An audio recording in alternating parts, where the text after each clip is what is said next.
Welcome to Collegial Conversations with Diana Clark, the professional webinar series that offers clinical and personal perspectives on issues that are common, but often not talked about. Here is today's Collegial Conversation. Thank you for joining a Collegial Conversation with Diana Clark.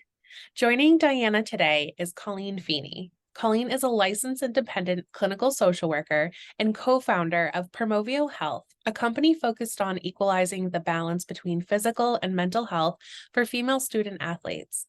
Colleen specializes in working with college students and young adults experiencing anxiety, depression, trauma, grief, loss, life transitions, and the unique needs of the LGBTQIA population. During today's conversation, Diana and Colleen will be discussing the unique challenges that student athletes come across today. Thank you so much for joining us today, Colleen. I'll pass the conversation over to Diana. Thank you, Laura.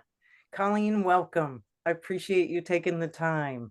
Thank you. It's an honor to be here to talk about a topic that hold very near and dear to my heart. Awesome. Yeah. So we in our culture have this tendency to focus on things either below the neck or above the neck. And it sounds to me like your services or your focus is really on integrating the two. Is that correct? Yes, that is a very, very fair statement. And I like that metaphor and the way you put it as well. Great. So what are the specific challenges that you encounter with student athletes? Because they must be. Yeah, sure. Yeah, I think in my work, so I originally started working with student athletes through my private practice that I own and operate independently. And, with being Boston based, getting a lot of referrals from, Boston colleges and universities, and really seeing that there was a very unique presentation of needs that student athletes have.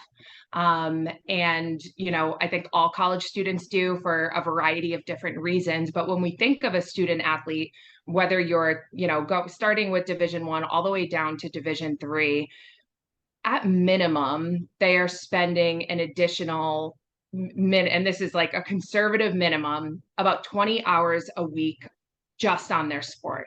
That does not include any additional individual work that they're doing, any traveling that they're doing, which can take up a significant amount of time and can really pull them out of the classroom as well. Any treatment or rehab or, physical therapy that they need to do. So if we look at it from just even an hour's perspective, even if we want to kind of go up to 30 hours, they're managing. So in order to play a college sport, you need to have a full course load. Call that anywhere from 12 to 15 credits, and managing what could be looked at as a part-time job. And some of these college athletes also have on-campus part-time jobs. So they are just, the demands that they have are pretty significant. And I think a lot of athletes come with a very performance-driven mindset, which can really fuel that perfectionist, mentality. And they tie their self-worth to their performance. So if they play bad, they are bad. If they fail an exam, they're a failure. So it can really impact the mental health of the student athlete. And I think what we've seen over time, and especially, that mental health has now become more of a buzzword in college sports. I graduated, 15 plus years ago. Mental health was not a word that was even close to being, on the court or even off the court within our team. It was never spoken about, even when I coached at the college level as well. So it's definitely more prevalent. We're seeing the suicide rates of student athletes increasing, along with, a variety of different populations, of course.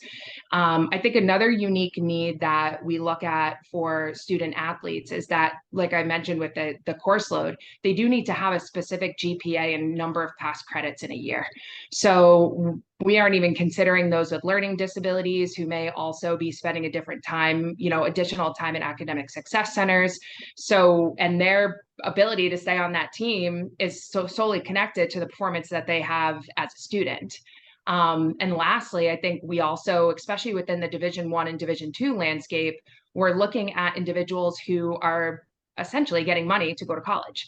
I remember I recently had an individual client I was working with who, mental health was significantly compromised. They had to take some time off in order to go home to kind of disconnect, took some time off for their sport. and then was left as a sophomore, as a 19 years old, making the decision, do I continue to play a sport that I'm not passionate about and is really impacting my mental health, or do I lose out on $50,000 of a scholarship a year? So that is a significant decision for I would someone. imagine that some people can't afford to even go to college without that scholarship. Correct. I was going to say that I've also dealt with a client who could not remove themselves from the sport because of that financial implication. So you could imagine the struggle that that individual would have being in something that was just completely weighing them down. Like a job you don't like. Yeah, that's a great analogy, for sure. For sure. Yeah. Yeah. So when I heard you talking about measurement by performance, or measurement, frankly, by perfection, is what you're really talking about, self-measurement by perfection standards. Yeah. How do you arm these student athletes with a good enough sort of attitude about life? Yeah, so through the coaching program, that the work that I was doing on an individual level in therapy really inspired me to create the coaching company through Permoveo Health that I have, that focuses specifically on what we have coined emotional fitness. So when we think of emotional fitness, it's really, like Laura had said in the intro, equalizing the balance between physical health and mental health. So I even think of myself, right, as an adult. I'm a pretty active person, spend, let's say, anywhere from 7 to 10 hours a week, at the gym, which also obviously supports my mental health. But imagine if I took those 7 to 10 hours and worked on my, whether that's journaling or breathing or, whatever type therapy, like all these different things that can support my, what I like to call emotional fitness. Imagine where I would be. I'm lucky enough to, have a lot of this information at my fingertips, and fortunately practice what I preach. But we really like to, encourage the student athletes at the collegiate level to think about the amount of time that they have put into their physical fitness, their physical skill, in order to get to the college level to play the sport, which is obviously a very unique opportunity, and to think about how they can do that with their emotional fitness. So through our program, we probably say it ad nauseum, but we kind of coin it that, like, it's a choice, right? This is a choice for them to put energy and time and effort into their emotional fitness and prioritizing that, because we like to think that success is a byproduct of wellness. So if a student athlete is mentally and emotionally not well, it means nothing to their team, right? They aren't going to be able to show up and perform at the level that they want and need, which then can also lead to more of that kind of downward spiral of, I'm not doing enough, I'm not enough, is this worth it? Which then can lead to athlete turnover. I've had multiple clients who have had hospitalizations in the middle of their season, who have had to take medical leave, due to their season. I just had a recent client who I had join on who said, my mental health just completely spirals during my season. And I think a lot of that is due to, what we had opened up and talked about as it relates to the multiple demands that they're facing. Yeah, I can imagine that. It doesn't sound like a college experience that other kids might have. Sure. They get to dictate the amount of free time in some ways, when they spend that free time. They might have jobs, they might, be going to college and juggle two things, but they're not juggling what sounds like a real full-time commitment. Right. Absolutely. Yeah.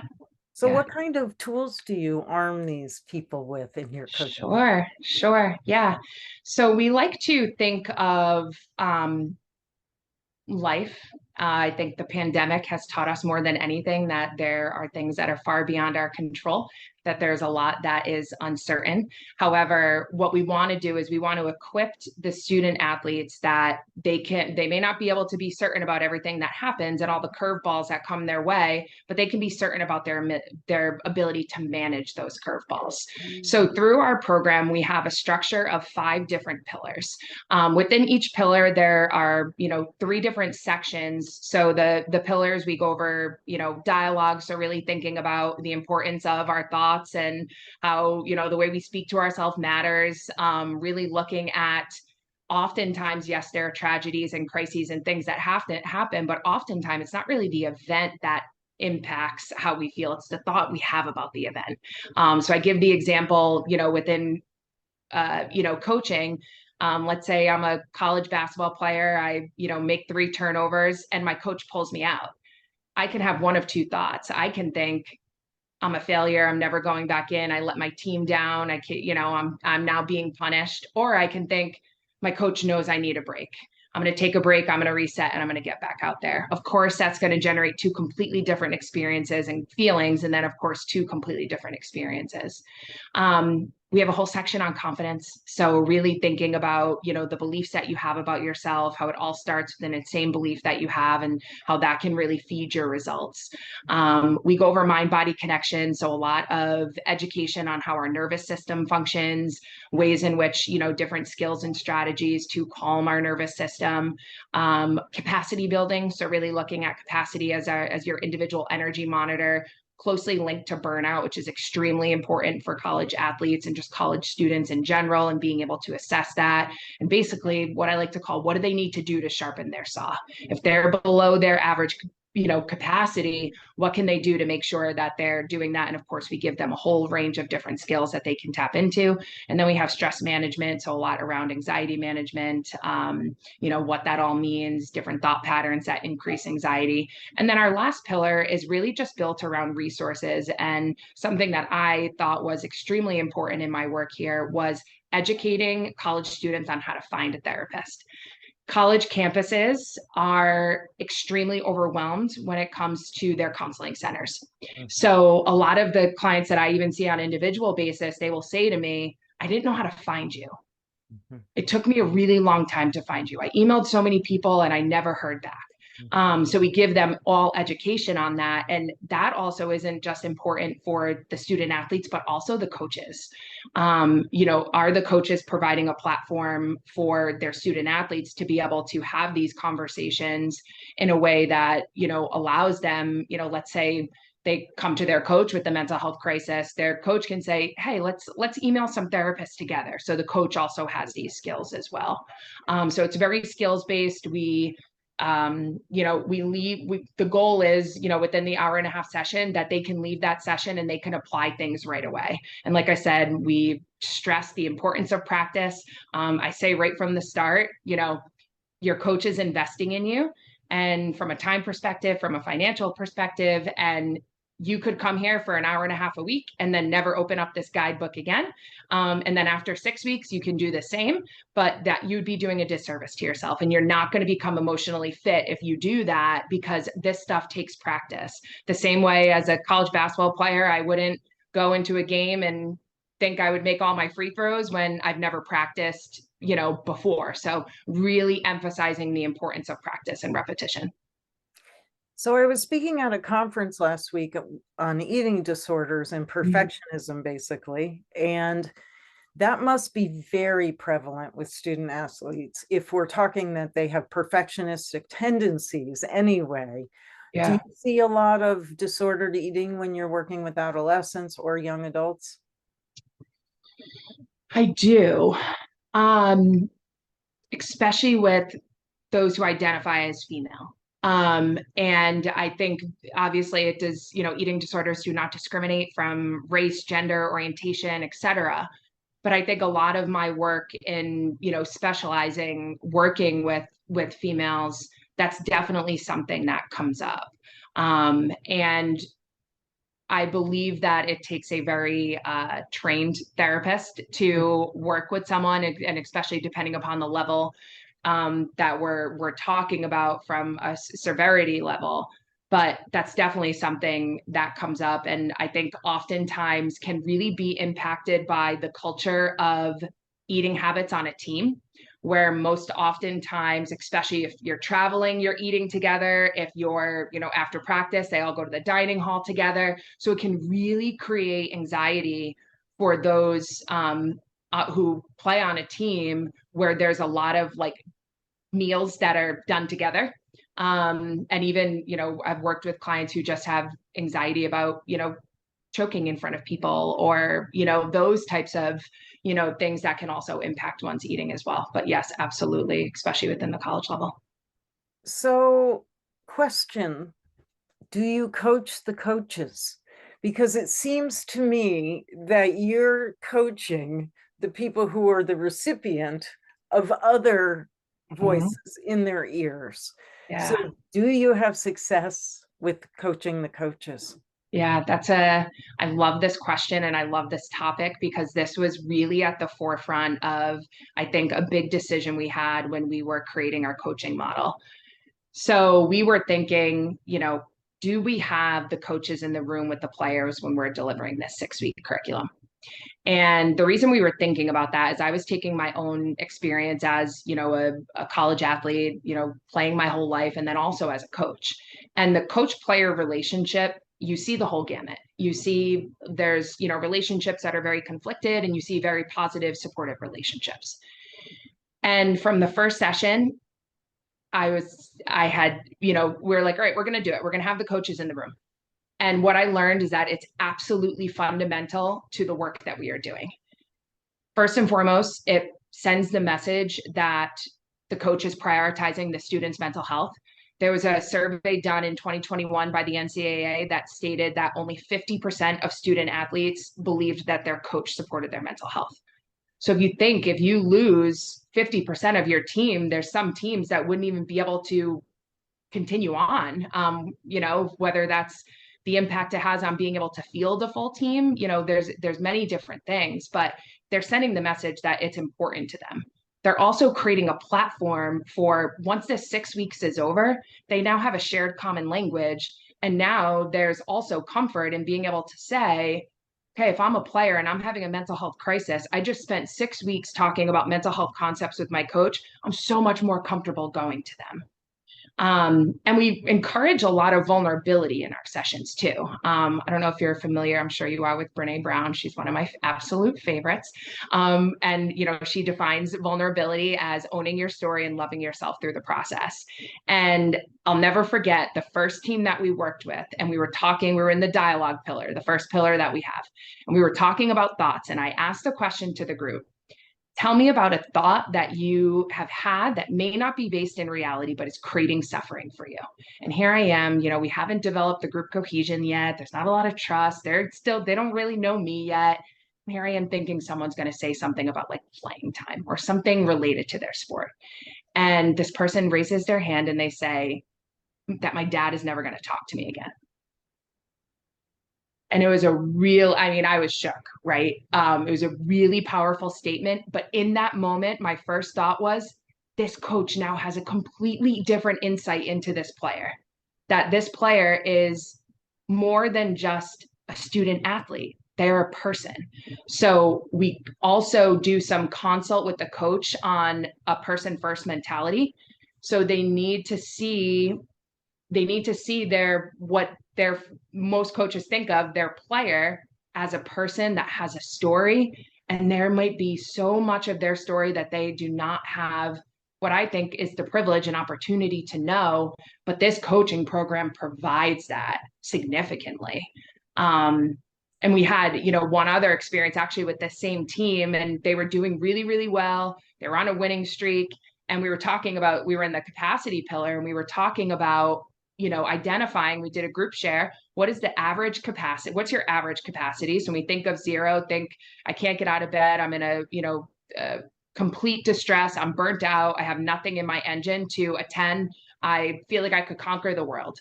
So everyone gave their individual average, and then they gave where they're at today. And majority of the players, I think actually all, were either at or below. And their coach raised their hand and said, I am having a major aha moment right now, because here I am. I was thinking you all were going to say you were close to a 10 because we've been winning. But what I realized is there's so much more to you than a win and loss.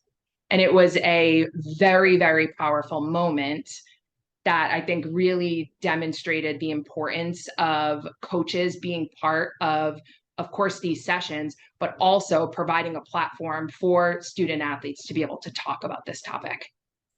I love it. Yeah. So Yeah. what didn't I ask you? What else would you like to make today before we close? I think the only other thing I could potentially touch upon is the idea around, which I think we've kind of talked about a little bit, but the idea around perfectionism and why it's so prevalent in this population. I think this comes from a couple different places. One of the places I like to call the comparisonitis bug, which is largely fueled by social media. When I was in college, Facebook was just coming out. Like social media wasn't a thing. So when I think of individuals, especially girls, middle school, high school, college, who have access to social media at their fingertips at any given point, there's so much more of a prevalence of comparing yourself to others, thinking you're not doing enough, think you should be doing more, and really fuels that almost like grind mentality. And also thinking of, a lot of college coaches, there's some college coaches who have been coaching for 20 to 30 years.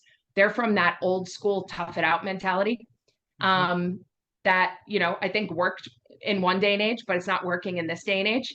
And I think that that's really important to note. And I think that there can be a lot of parent education around that too, around, oftentimes, especially girls are being, I can't imagine to tell you the amount of times clients have come to me and said that they're being labeled as dramatic when they're really experiencing a pretty significant mental health crisis. And then they feel like they don't have the voice to be able to share it. So I think the perfectionist mindset, and because school and academics is so performance based, it really fuels that and drives that, which can then lead to a whole different realm of different mental health challenges too. Yeah. Thank you. Thank you, Colleen, for your wonderful conversation about student athletes and the pressures they're under and what we can possibly do to address it. We all know that sports in general are a healthy activity for humans. Activity is healthy for humans. Yes. So how do we make a commitment to excellence in that physical realm a healthy activity? That's, I guess, the conversation we just had. Yeah, of course. Of course. Thank you for joining this webinar. Tune in to more webinars and sign up for our newsletter at o'connorpg.com.